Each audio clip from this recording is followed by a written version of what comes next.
রাজবাড়ী জেলার এক জমিদার পরিবার ছিল, খুবই প্রতাপশালী। নাম ছিল রায়বাহাদুর প্রতাপ। তার বিশাল রাজবাড়ি এখনো দাঁড়িয়ে আছে, সময়ের সাথে পরিচিতি হলেও গর্বের স্মারক হয়ে আছে।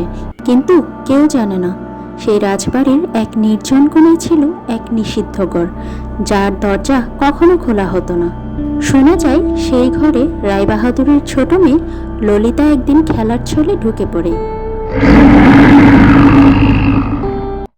চারপাশে ধুলোর স্তূপ, এক কোণায় পুরনো আয়না, আর ঠিক মাঝখানে একটা কাঠের দোলনা। সেই রাতে ললিতা আর ফিরে আসেনি।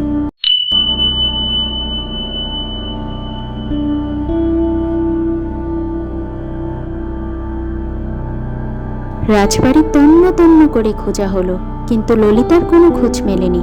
অবশেষে জমিদার সেই ঘরটা বন্ধ করে দেন, গাঁথা হয় ইট সুরকি দিয়ে, কেউ যাতে আর কখনো না ঢুকতে পারে। কিন্তু রাত হলেই সেই ঘর থেকে ভেসে আসতো দোলনার শব্দ, যেন কেউ বসে দুলছে। মাঝে মাঝে শোনা যেত হালকা গলায় শিশুর হাসি, আবার কান্না।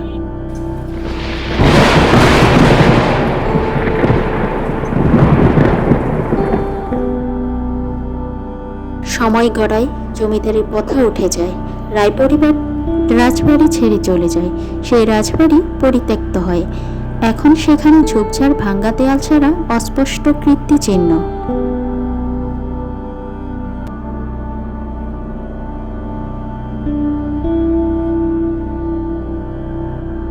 কিন্তু একবার কয়েকজন তরুণ ইউটিউবার রাতের বেলায় গোস্ট হান্ট করতে আসে সেই রাজবাড়িতে।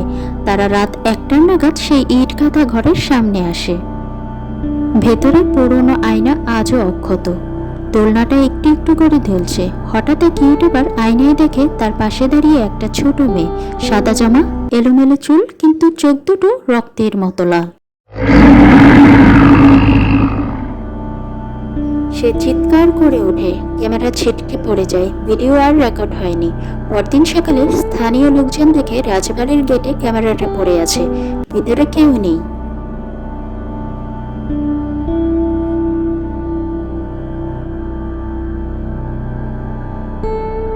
পুলিশ তদন্তে নেমে কোনো সুরাহা পেল না। কিন্তু আজও কেউ যদি গভীর রাতে রাজবাড়ির পাশে দাঁড়ায়, শুনতে পায় দোলনার শব্দ আর শিশুর কান্না।